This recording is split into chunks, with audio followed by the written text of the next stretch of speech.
I'm David Alm. I teach in the Department of Film and Media Studies, focusing on journalism. So I teach reporting and writing, magazine writing, journalism and society, news literacy in the digital age, a variety of other things. I used to teach film. Right now I'm focusing strictly on journalism.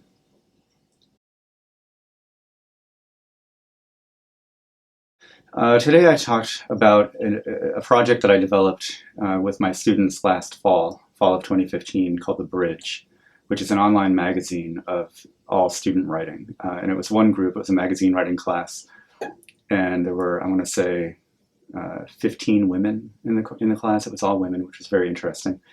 Um, and we produced collectively an online magazine of a variety. It was sort of a general interest magazine targeting, I wouldn't say college students, but people, of it was a very diverse, kind of a broadly focused project.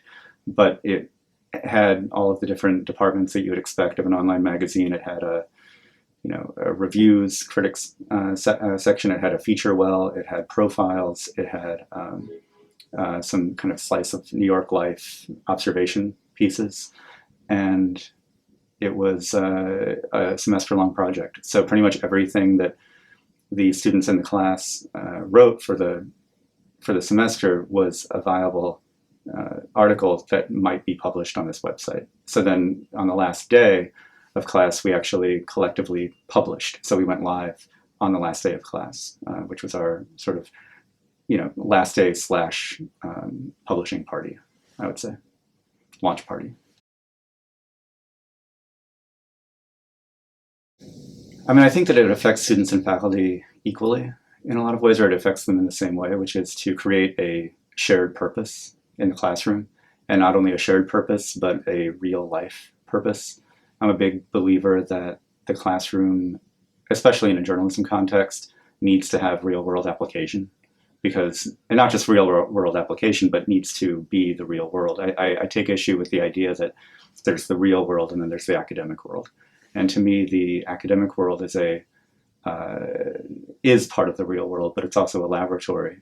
And a project like this gives the professor and the students an opportunity to work in collaboration all together. So all of the students develop, not only writing skill in concert with one another, but also editing skill and collaboration skill and all of those things that they can put to use in the real world.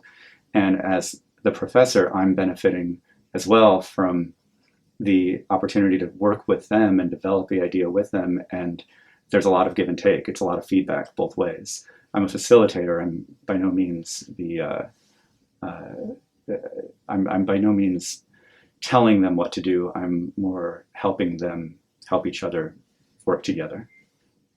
So I think that the faculty and the students both get a lot out of it in terms of that shared experience and that shared purpose that you have in producing a collective project. I mean, it's easy. All you have to do is develop a domain, and you can create these projects, and it gives the students a real sense of professionalism that I think they might lack if they think of all of their coursework as strictly academic. If they realize that this is something that will be out in the world, that you can Google, your name comes up, the article is searchable, you can share a link in a cover letter to a would-be employer or an internship. I mean, all of that creates a sense of reality or realism in the academic project. So I think the future of it is whatever faculty want to make of it, but I also think that it has all kinds of applications that should be implemented in any professionally oriented course, especially a media course.